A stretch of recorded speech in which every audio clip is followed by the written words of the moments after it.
adversárias. E é uma coisa extremamente curiosa, tendo em vista que esse mangá nunca foi traduzido para o português. Houve uma versão em desenho animado que tornou a história famosa na Europa, principalmente na França e na Itália, que também nunca foi exibida em televisão aqui no Brasil.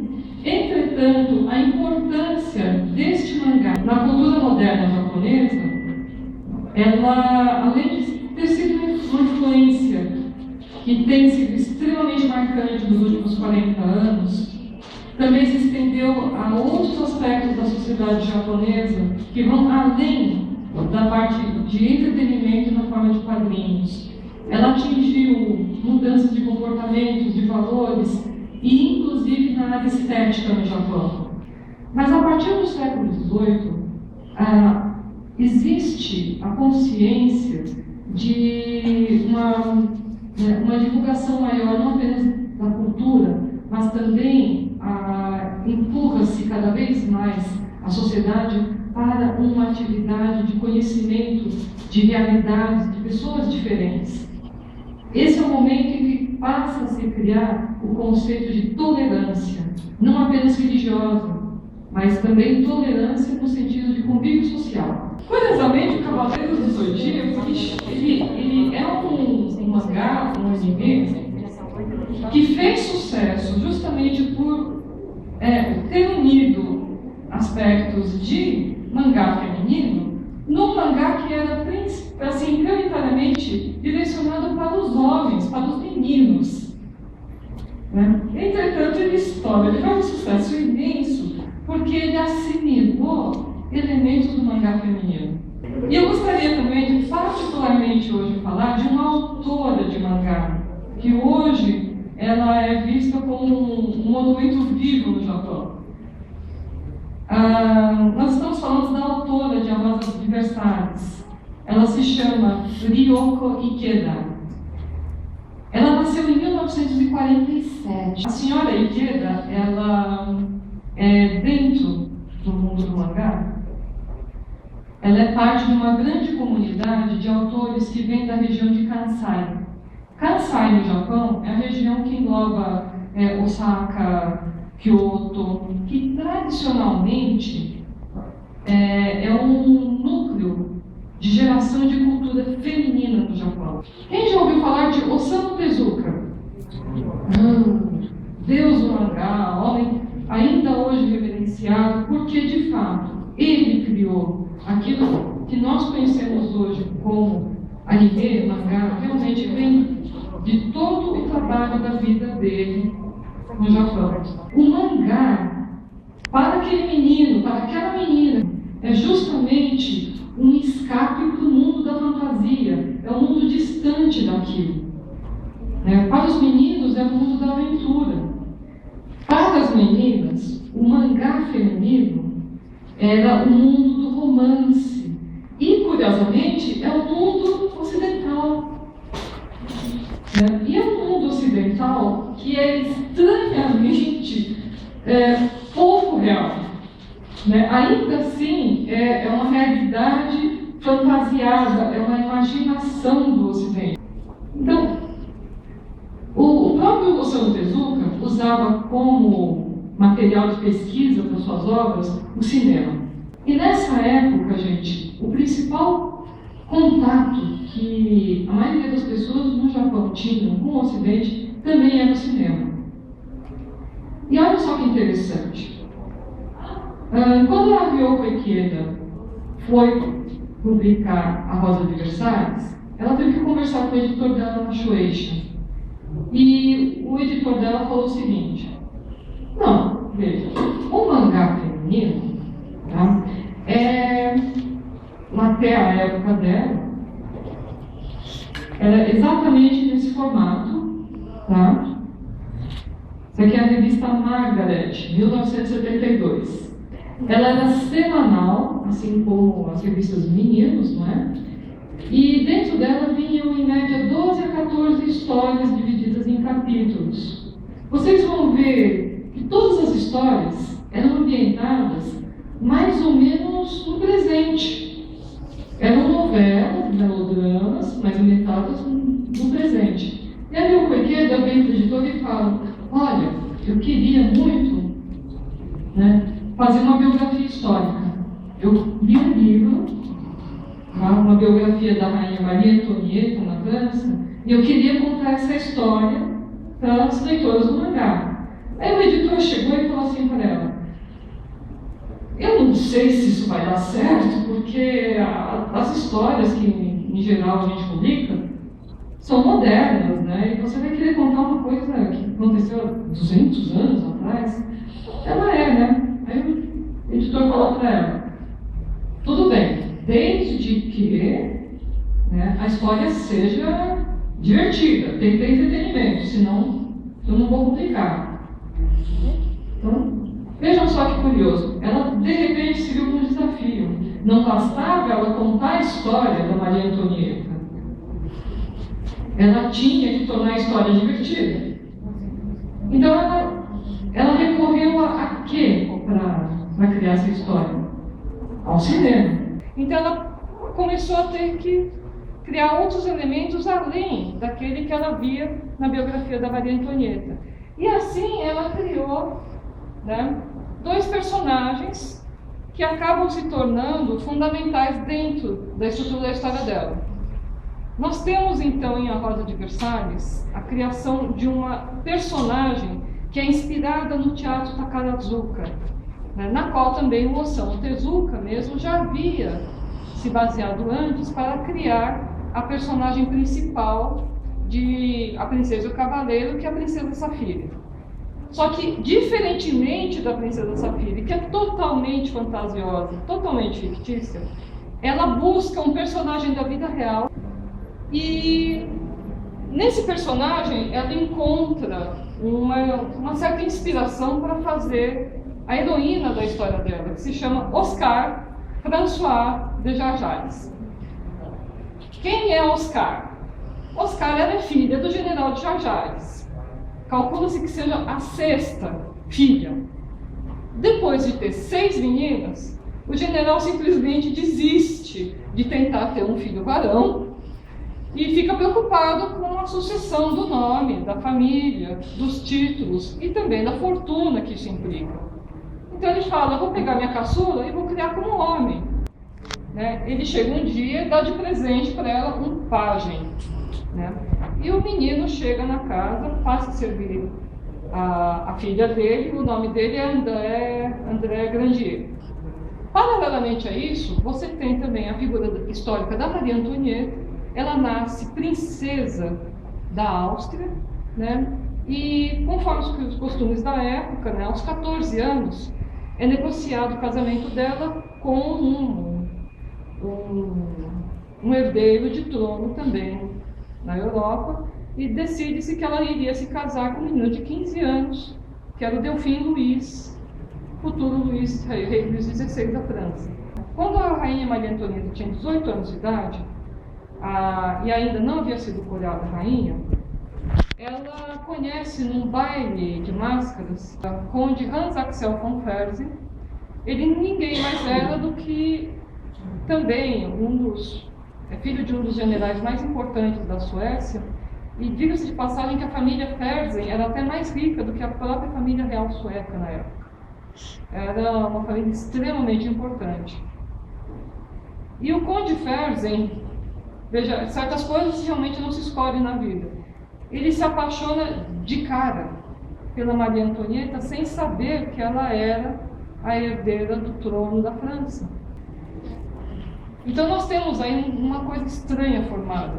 Você tem conde Fersen, que ama Maria Antonieta, tá? Que já é casada, e você tem a Oscar, né, que se torna amiga do conde Fersen e se apaixona pelo conde Fersen. Nós temos do início um triângulo amoroso, que daqui a pouco vira um quadrado, porque André chega em um determinado momento se apaixona pela mulher que ele acaba criando. E aí, no meio dos fatos que levam à Revolução Francesa, você vê esses personagens se transformando. Literalmente, eles eles se transformam daquilo que você vê na origem, no início da história, chegam no final da história, eles além de terem se tornado adultos, eles terem amadurecido. Olha só que coisa doida. Oscar, ela é no início da história uma visão assim, estrangeirizada do samurai, sabe? Daquele samurai extremamente fiel, que vai defender o senhor dele até a morte, que no caso dela é a rainha, né? E aos poucos, como ela vai se envolvendo com o André, ele é plebeu, ele é pobre, ele não tem bens, ele não tem absolutamente nada a oferecer a ela, a não ser a dedicação dele, né? E mesmo sem ter consciência disso, ela acaba se envolvendo com o André, ela acaba procurando entender como é a situação das pessoas que vivem sem ser parte da aristocracia e sem ser parte da rica burguesia, e ela se torna a defensora dos ideais revolucionários. Por outro lado, o Conde Fersen, que era, até num determinado momento da vida dele, uma pessoa sensata, uma pessoa que seguiria os padrões sociais da época, né? E até uma pessoa compreensiva, viável, vamos dizer assim, né? Em relação às dificuldades do povo, ele vai se tornando cada vez mais passional em relação à rainha e passa a odiar cada vez mais o povo à medida em que a revolução se torna mais radical, a revolução parte para o terror, parte para a guilhotina e eventualmente acaba matando a mulher que ele ama. Então, quando a Ryoko Ikeda começa a contar a história de Maria Antonieta com o Conde Fersen, e paralelamente ela também conta a da Oscar com o André, ela não apenas fala da história, mas ela também inclui elementos estéticos que são tradicionais, são comuns no Japão, que é a beleza andrógena, né? O que pouca gente também sabe aqui no Ocidente é que o Japão, diferentemente do Ocidente, tem um conceito estético único. Tá? Significa o seguinte: aqui no Ocidente, quando a gente fala que uma mulher é bonita, o que a gente imediatamente pensa, gente? Como é essa mulher? Ela é... Ela é curvilínea, né? Ela é delicada. O que mais? O que é a beleza feminina aqui? Cabelo cacheado. Sim, mas de qualquer maneira, independentemente da forma do cabelo, uma mulher bonita, ela é, sei lá, com certeza ela é delicada, ela vai ter traços mais finos, o corpo é arredondado, né? As famosas gordurinhas estratégicas, né? Que o pessoal agora está até injetando silicone em determinadas áreas, né? E o homem? O que é um homem bonito aqui? Né? O cara tem que ser... Né? O que mais? Corpulento, bonito, mas é reto, né? Musculoso, né? Mulher não pode ter músculo, o homem tem que ter mais do que sobrando, né? O que ocorre? No Japão, a gente sempre fala que um homem bonito é que nem uma mulher bonita. É muito comum você escutar essa expressão: nossa, ele é bonito que nem uma mulher. E o oposto também é verdadeiro, por incrível que pareça. Nossa, que mulher bonita, ela parece até um homem bonito. Não é? Essa estrutura estética, ela vem do teatro kabuki, gente. Tá? E o teatro kabuki, como vocês sabem, né, devido ao banimento das mulheres do palco, o Edito de 1623, que obrigou as mulheres a saírem da vida artística pública, permitiu a criação da profissão da geisha. No caso do Japão, obrigou os homens no teatro a aprender a se travestir e transformar-se em mulheres. Né? No Japão, o teatro Takarazuka faz o caminho oposto, criando um estilo musical, um estilo de teatro exclusivamente para as mulheres, uma vez que elas eram proibidas de praticar atividade artística teatral. E através do Takarazuka isso é permitido.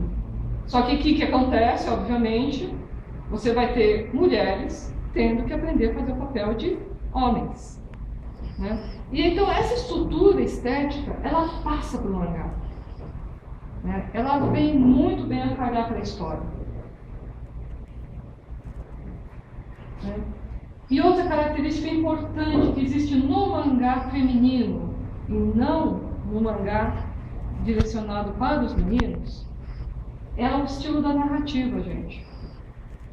No mangá feminino, quando você lê a história, tá? Você tem uma parte que é ação. Porém, no mangá feminino, dá-se muita importância para aquilo que o personagem pensa, para aquilo que o personagem sente. Então, automaticamente, quando você lê o mangá, você imediatamente também lê aquilo que o personagem está pensando. A narrativa é sempre em primeira pessoa. Tá? Enquanto no mangá masculino, a narrativa costuma ser em terceira pessoa. Você é sempre um espectador distante. No mangá feminino, você é convidado a participar dos pensamentos do personagem. Sabe o que ocorre?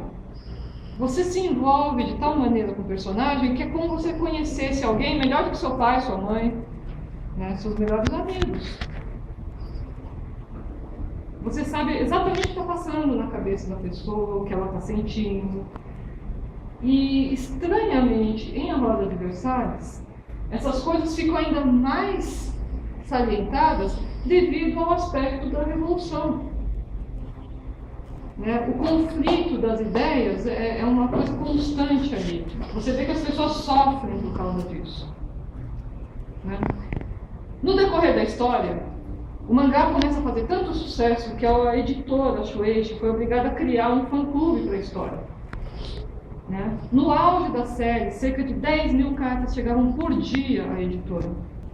Pouco se percebeu na época, mas ao contar a história dessa maneira, a Ryoko Ikeda também inovou em outros aspectos. Ela inovou fazendo a primeira cena, a cena de cama, em mangá feminino. Lembrem-se, isso aqui era direcionado a meninas de 8 a 15 anos de idade. E de repente a gente está vendo um casal, né, na cama, em 1972. Tá? Um particular, aqui mesmo no Brasil, na época, quando esses mangás vieram para cá, eu cheguei a comprar alguns exemplares do formato de bolso já. E vieram faltando algumas páginas. Porque na época a gente estava na ditadura militar e o pessoal arrancava, tirava desses mangás as cenas que eles achavam mais picantes. Então vocês imaginam hoje em dia isso ocorrendo com os mangás? Seria um absurdo, mas na época ocorreu.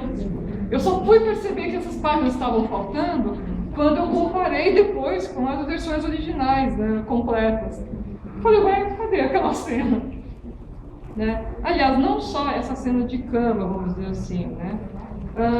Num determinado momento da história, existe até uma tentativa de estupro do André sobre Oscar. Né? Isso também na época foi chocante. Né? E outra coisa também chocante é que a própria autora teve, obviamente, que citar o caso do Conde Fersen com a Maria Antonieta.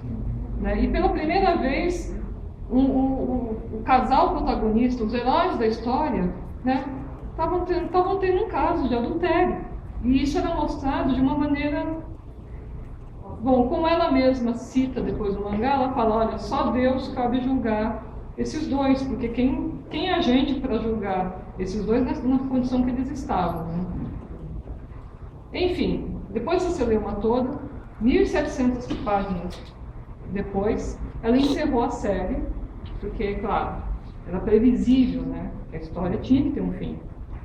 Só que, quando isso acontece, ela deixou uma geração inteira de meninas e de moças órfãs da história no Japão. E foi realmente uma coisa de chocar, né? As pessoas tinham se envolvido de tal maneira com a história, com os personagens, que na hora que Oscar morre, houve uma crise de choro, ao mesmo tempo de toda uma geração no Japão. E particularmente, mesmo estando aqui no Brasil, quando eu li a história na época, eu também me senti um pouco órfão e dava um desespero, porque você queria explicar isso a alguém e ninguém entendia. Ninguém entendia. Né? A autora se viu pressionada a continuar a história. Então, o editor falou assim, olha, chegou no nível que você vai ter que continuar, me faz alguma coisa para acalmar as fãs. Então, ela imediatamente fez uma continuação, uma aventura à parte, que se fundamenta no caso da Condessa Bartoli. E não sei se muita gente aqui sabe que essa mulher é uma assassina em série. Ela é uma assassina em série que praticava o vampirismo. Curiosamente, sem querer, numa única história, ela dá ignição a todo um movimento que hoje a gente vê que é no qual a moda jovem se inspira, né? Que é o aristocrata, o gótico e o lolita, porque está todos os elementos ali juntos. Né? Ótimo. A coisa parou por aí? Não. Tá? Como vocês sabem, aqueles capítulos que são publicados nesse formato, aqui, e veja, essas revistas aqui no Japão são consideradas descartáveis, gente. Elas eram baratíssimas, custavam menos de 100 ienes na época, não era grande coisa. Né? Ainda hoje não é grande coisa, naquela época era menos, não é tanto também. Você lia isso aqui e, em princípio, imediatamente você jogava fora. Né? Essa daqui está durando por milagre que está aqui, mas... E depois que havia publicação nesse formato, o pessoal publica naquele formato de bolso, né? Uma única história condensada, né? Um formato que a gente chama de tankobon. O tankobon de A Rosa de Versalhes foi um best-seller. No primeiro ano, a primeira edição, tá, vendeu nada mais nada menos do que 12 milhões e meio de exemplares no Japão. Aí você pega mais ou menos cada um daqueles livrinhos e cada um deles vendeu 1 milhão e alguma coisa. Né? E obviamente ele continua sendo reeditado tal, até hoje. Tá bom. Em 1974, um ano depois da série ter sido suspensa, né, o Teatro Takarazuka estava passando por uma crise. Por quê? Porque a gente está falando dos anos 70, tinha havido Guerra do Vietnã, as pessoas estavam mais céticas, né, e o musical era um gênero em decadência, não só aqui no Ocidente, como também no Japão. Aí o Teatro Takarazuka teve a seguinte ideia: e que tal a gente tentar pegar um pouco desse público, né? São 10 milhões de leitoras. Vamos fazer uma adaptação disso para o musical Takarazuka. A versão do musical em 1974, gente. Para vocês terem uma ideia, essa primeira montagem que foi feita da Rosa de Versalhes trouxe ao Teatro Takarazuka, na primeira temporada, 1.595.000 espectadores. Para qualquer público de teatro, gente, isso é um povo. 1.595.000 espectadores em 707 apresentações. E tornou a moça que interpretou a Oscar, uma moça chamada Yuri Haruna, uma verdadeira celebridade no Japão. E aconteceu uma coisa assim terrível no dia da estreia.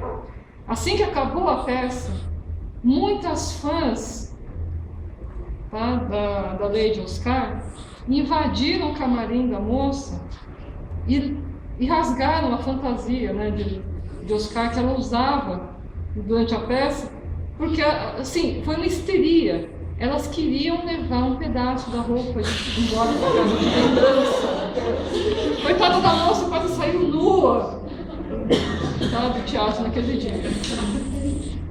E a imprensa noticiou isso, assim, que foi um desespero. Tá? De lá para cá, a Rosa de Versalhes recebeu novas montagens pelo Teatro Takarazuka, né? A segunda foi feita em 1991 e a atriz principal se chamava Suzukaze Mayo, que os fãs de anime devem conhecer como a moça que fez a voz original do Kenshin Himura, do Samurai X, né? Que ela também é muito boa cantora. Em 2005, uma nova versão, tá? Que gerou 1.400 apresentações, tá? Nessa temporada. No total, essas 3 temporadas trouxe ao Teatro Takarazuka 4 milhões de pessoas. Gente, Rosa de Versalhes salvou o Takarazuka da falência. Tá? E graças a isso também, né, em reconhecimento à importância da peça, o Teatro Takarazuka fez um par de estátuas da Oscar e do André de bronze, tá lá na entrada do teatro. Isso em Takarazuka, né, em Osaka. E vocês talvez queiram saber, a partir de janeiro do ano que vem, o Teatro Takarazuka vai começar uma série de eventos comemorando 100 anos de existência. O Teatro Takarazuka foi fundado em 1914. E, obviamente, a partir de janeiro de 2013, Lady Oscar volta a ser encenada em nova versão. O filme longa-metragem que eu estou me referindo, gente, é a coisa mais louca também. Ele foi produzido em 78, antes mesmo da série em anime, e foi uma coprodução francesa, inglesa e japonesa. Olha só a doideira. Foi a primeira vez em que houve permissão para se filmar, né, em Versalhes, em locação. Hoje é até comum se filmar em Versalhes, mas naquela época foi a primeira vez que um longa-metragem foi produzido em loco em Versalhes. E o curioso foi para quê? Foi uma versão da Lady Oscar. A direção foi do diretor Jacques Demy, que na época ele era muito famoso por ter ganho a Palma de Ouro em Cannes por um filme chamado Os Guarda-Chuvas do Amor. Tem o mérito de ter trazido ao Japão um visual, um figurino mais próximo da realidade histórica. Porque, como vocês viram, tanto o mangá como os filmes que antecederam a Rosa de Versalhes eram muito teatrais, eram muito estranhos. Eles não eram a realidade histórica, visual. E através desse filme, no Japão, o pessoal descobriu a estética da roupa rococó, da roupa barroca. Hakei no Oscar é um J-dorama, gente, produzido pela NHK em 2007, que fala do impacto, né, que a Rosa de Versalhes tem até hoje, né, no Japão. E basicamente a história é a seguinte: a protagonista da novela é uma moça, uma office lady, e ela simplesmente, ao enfrentar as coisas do dia a dia dela, né, as dificuldades no emprego, na vida pessoal, ela sempre se remete a alguma passagem do mangá Lady Oscar. E por quê? Porque algumas situações realmente têm a ver, né, com a vida real. E o pior é que ela conhece uma senhora, uma moça que é mãe solteira, que também faz a mesma coisa. E é uma novela divertida, ela é cômica, porém retrata o grau de popularidade que a Rosa de Versalhes tem até hoje no Japão. O mais legal, gente, tá, é que a coisa não para só aí. Tá certo, a autora, ela atualmente ela não desenha mais de maneira regular o mangá. Óbvio, ela se tornou conhecida também por outros títulos. Ela teve sua carreira, ela se aposentou do mangá já há alguns anos. E vejam só que curioso, né? A autora Ryoko Ikeda, ela aos 47 anos de idade, ela decidiu deixar o mangá e estudar música. especificamente canto lírico. Ela se tornou cantora de ópera, tá? Isso depois dos 47 anos de idade. E ela teve alguns outros grandes marcos na carreira. Ela foi a primeira desenhista japonesa a publicar originalmente um trabalho na França. Tá? Durante um ano, ela morou na França através de um prêmio que foi dado a ela em reconhecimento pelo trabalho dela com Lady Oscar e também com uma série posterior chamada A Janela de Orfeu. E a editora Shueisha deu de presente para ela um ano de estadia na França, com tudo pago, e um curso, tá, de desenho e belas artes. Então, ela morou e estudou durante um ano na França. E nesse período, ela criou uma história que se chama Claudine, tá, e que foi publicada no Japão, originalmente. E, ao mesmo tempo, ela também publicou uma história originalmente na França, em francês, chamada Ekaterina, que é a biografia da rainha Catarina Grande da Rússia. Foi a primeira vez que uma desenhista de mangá fez isso, né? Normalmente todos os desenhos de mangá publicam primeiro no Japão, né? E ela fez o processo inverso e publicou a primeira vez no exterior. E atualmente, aos 65 anos de idade, ela ainda está na carreira, se apresentando, interpretando óperas no Japão. Ela é reconhecida hoje como cantora lírica no Japão.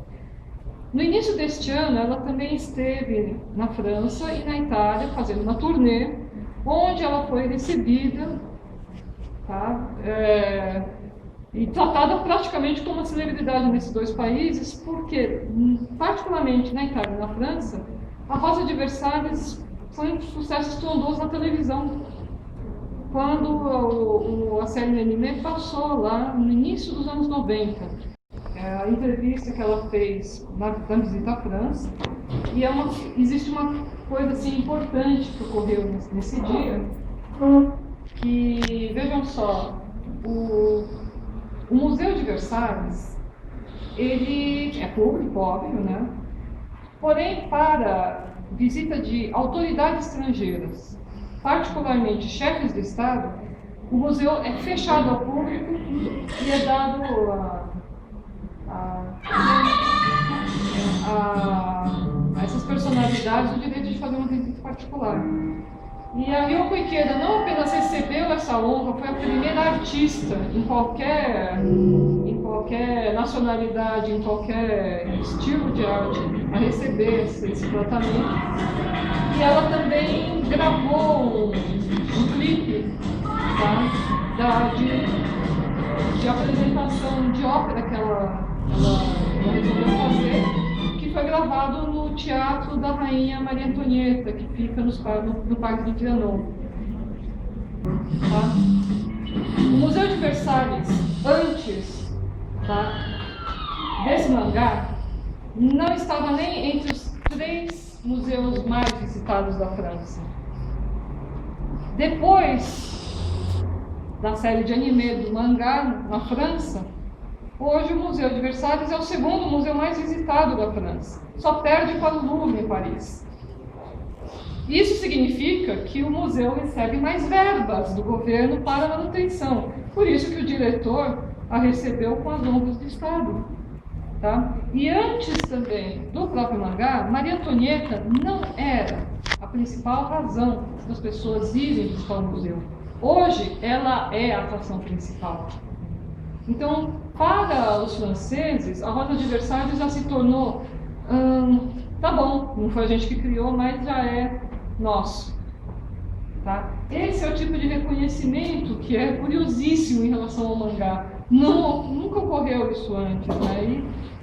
E o mais impressionante, tá, é que no Japão, atualmente, a Rosa de Versalhes já ascendeu para um outro nível.